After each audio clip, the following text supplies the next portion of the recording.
When you go there as a tourist, they give you the Geiger meter, and there was like a fireman's hat which was in one of the buildings, and you put the meter near it and it just goes crazy. Even when we were going through the border, they could have been taken to the front line, just because we don't have enough people.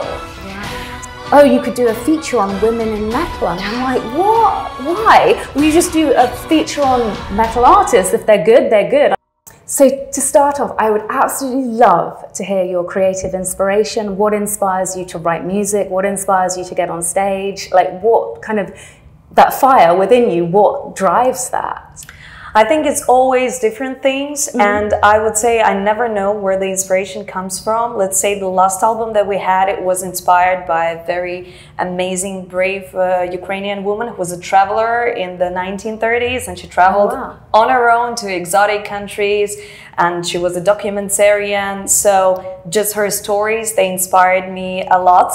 Right now we are writing a new album, and it's like, I would say, it's inspired by more like, not supernatural stuff, but more like about the mood of people. So I would say that for the next album, I first picked the color, and then we're writing the music. So it's an absolutely different approach, because the last one was based on historical facts, and this one is more like the feeling, you know. Yeah, no, that's really interesting that you said it started with color, which is, normally that's the last thing you think of, but I guess as artists you just draw inspiration from anything, and it sets a theme and a tone, and you build on that, I guess. Yeah, sometimes it can be a word in a book, you never know. Wow. And you mentioned as well, you mentioned supernatural, you're inspired by supernatural. Does that mean that you believe in spirits and ghosts and... I think that I'm still finding a way of my beliefs, because they change, because I also change. And when people ask me about favorite books or movies or whatever, it's very hard for me to pick something, because next day it can be something else. Yeah. But I would say that I have like some kind of a balance between like logical things and supernatural things. So I can see signs in some things, you know. So if I'm in a flow, then some things start just coming to me and everything. So I don't push it away, and I don't try to find a logical explanation for everything. It's just I cannot crystallize my words about, you know, some supernatural things or spirits or anything like this. I'm trying to find it. Yeah, I feel like it's one of those topics as well that you do have to experience something personal. And it's like you said, as humans, we're all evolving all of the time. So our kind of truth and our reality grows along with us. And I think in terms of specifically saying, oh, I believe in ghosts, I think in order to say that, you would have had to have experienced something quite strong and quite drastic. And sometimes it happens to people, sometimes it doesn't. But I think as a basis for creative inspiration, it's a very fascinating topic, because everyone believes something different, and everyone's opinion on the matter is so varied as well. Yeah, absolutely, I agree on that. Yeah, and to be honest, like I live in Ukraine, so we have the ongoing war, so we face a lot of things that other people don't face, you know. So we experience a lot of very strong emotions and things, and of course some people start believing in things they never believed in before, because it's like we are always running on the blade of life and death, you know. Yeah, I feel as well like that, you know, it's coming from that kind of territory and coming from that place at a time like this, your appreciation of life and freedom must be more heightened than your average person. I feel like that's quite... Absolutely, you can see it. People are living an absolutely different lives. I mean that sometimes people are putting the best clothes that they have because they know that tomorrow may not come, you know. Yeah. They're not afraid of expressing themselves and what they really think, because they're not trying. We are not always thinking long term at this point. And but yeah, we learn to appreciate a lot of things, very basic things like having electricity or having mobile connection or just seeing our family and everything. I actually think that's quite, and it's awful that the reason why you have that point of view is so sad. But it's actually quite a beautiful way to live life, to not take tomorrow for granted, because often people say, oh, tomorrow, I'll do it next week, I'll do it next year. But the fact that you're not taking the fact that you have that for granted is quite a beautiful way, and it's perhaps inspiring people to do things that they won't, like follow their dreams, follow their ambitions, spend more time with their loved ones, value people more. I think that's, I mean, if anything positive would come out of such a terrible situation, there is the fact that you're seizing each day, which is beautiful. Yeah, that's true. I can agree. Yeah, I mean, obviously the circumstances is not ideal. And interestingly, like you mentioned Ukraine, I visited Ukraine before the war, and it's a very beautiful country. And I wondered how you feel about the whole Pripyat area has became quite an area for tourism and dark tourism and people visiting there, and because visually it was quite powerful with the Ferris wheel. But I know a lot of people from the Ukraine have really quite harrowing memories of that area. So as someone from there, what are your thoughts on that kind of dark tourism element? And I think it should take place because in the first place, people learn about this part of history.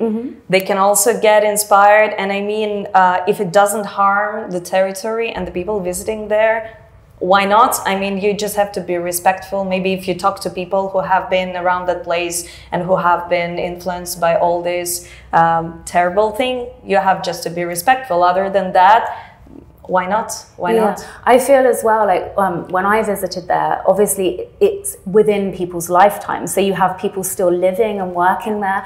And I think there was perhaps like these sort of busloads of tourists turning up every day was perhaps a little bit weird for them, because they would have known people that, you know, their near relatives and people that would have been affected very personally by that. So I sense that there was... I know, but I think that there is some partial business thing also going there, and people also realize it. And why I think that it's better that people know the history is because, again, sorry about the war thing, but when Russians occupied it again, they didn't know the history, and some of them, they dig the trenches, which were packed by radiation.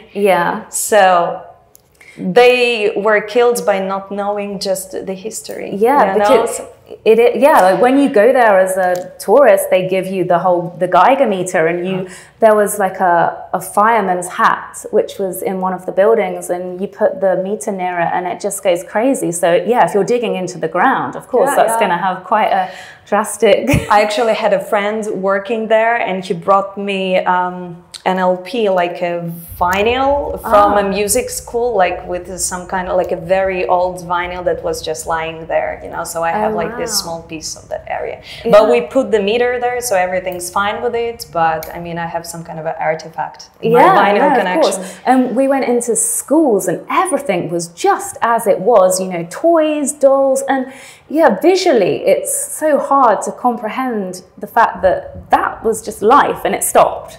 I think that I'm always saying, like, I live in Kiev, in the capital, and we already see a lot of people from abroad coming, visiting even now. And I cannot even imagine the number of people coming after the war, because there are so many places where things happened, you know, and the remains of that is just... And again, we're living in a time where everything can be documented and filmed and everything. So there's never been a war like this before.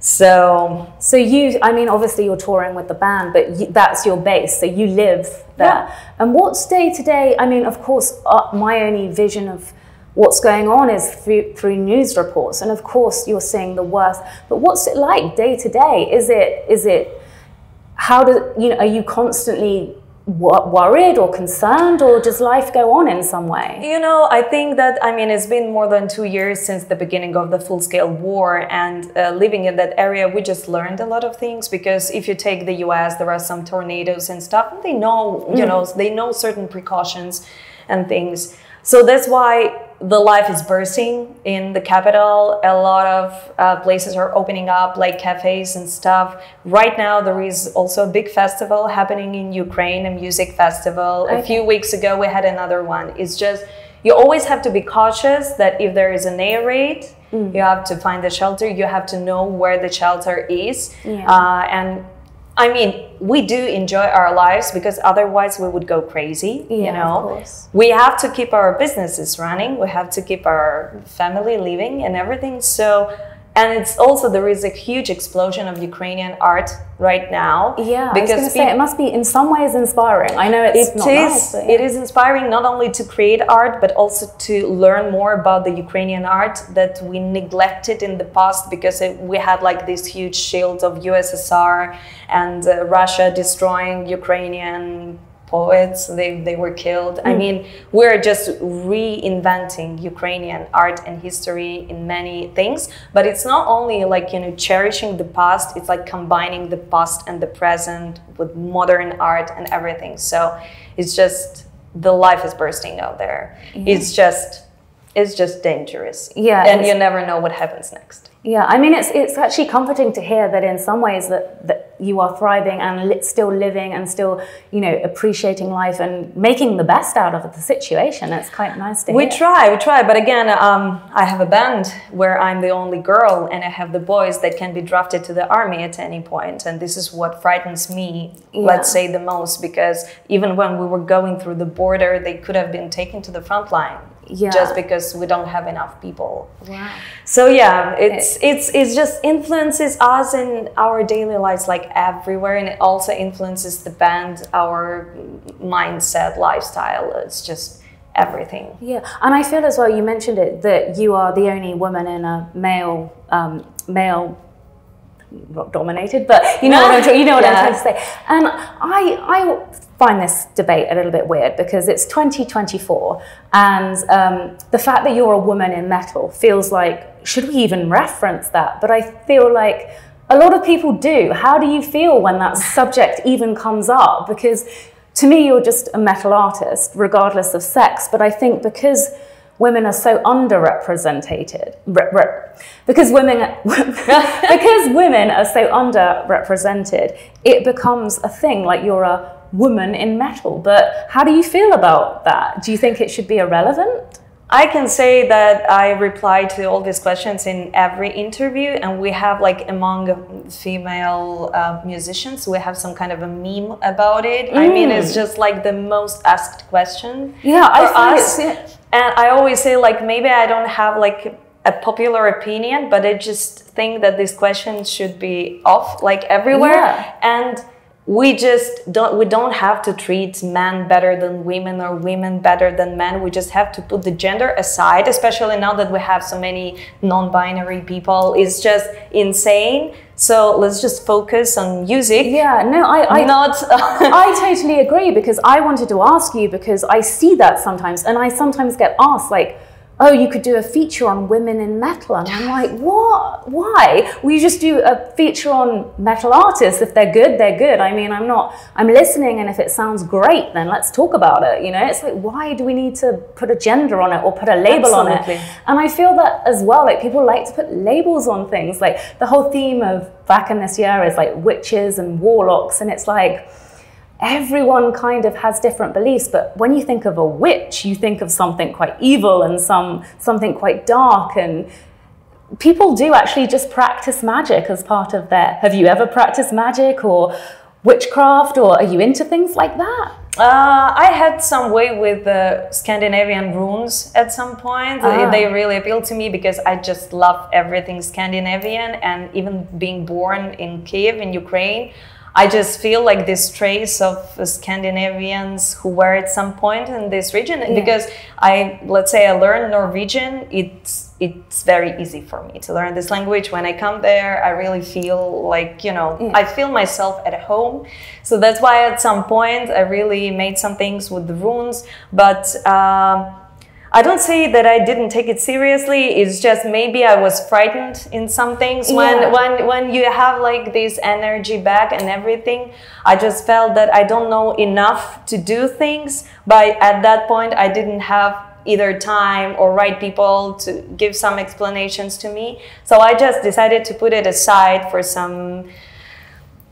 for the future, but I never neglect magic, and I respect people doing this. I mean, it's an interesting topic, and I'd love to, be there. It's just these days it's hard to find time. Yeah, I feel like it's one of those things. I think you are, like, when you're dealing with witchcraft or spirituality or spirits, I think you're dealing with energy forces. And Absolutely. I went to Romania and I spent a day in a coven, and I kind of learned the basis of, and I think a lot of it is psychology and the power of positive thought, and everything goes back to nature, and you're kind of affirming things. When you kind of do a ritual, you're affirming your thoughts, and you're kind of putting the power of positive thought into something you want to happen. And I guess that is the basis of magic, the basis of psychology and positive thinking. So it's quite fascinating for me. Yeah. I guess it's just the witchcraft, it has another way in 2024, because let's say I don't have a coven, but I have like a certain circle of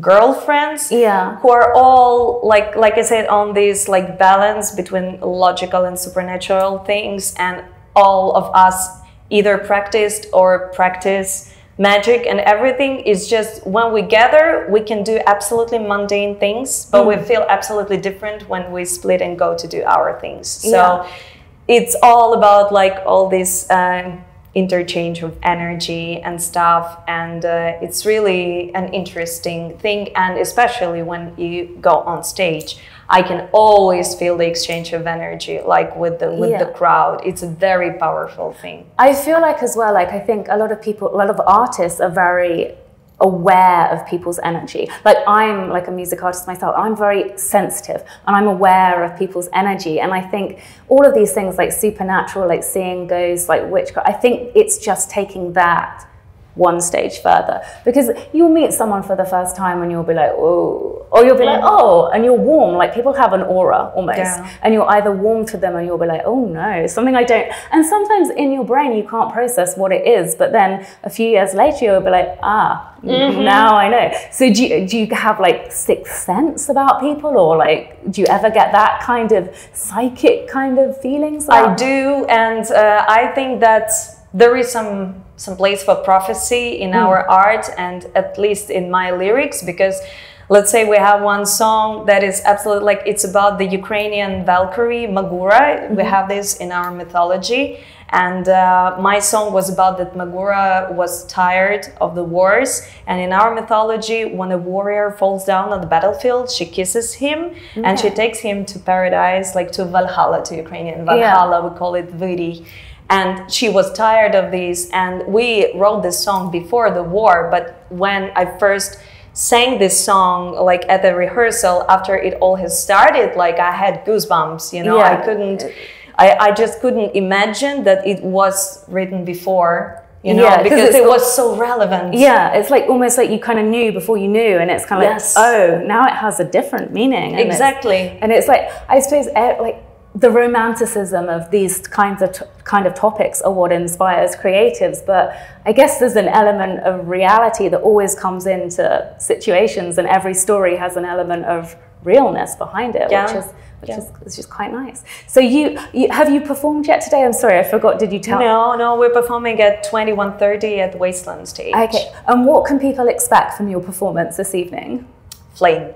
Because Ignea is flaming and fiery, and we always also have a story behind our music, any album, any song, and I try to bring this story on stage. So I guess a lot of people are going to be surprised. And because we have very diverse music, sometimes people try to judge us by one song, and then they come to the show and they are just like not something they expected. So I guess the message is, check them out and judge for yourself, and fingers crossed, everyone will love it. Thank you. Thank you so much for talking to me. That was a very interesting chat. I loved hearing about your story and, you know, your homeland and everything like that. So thank you very much.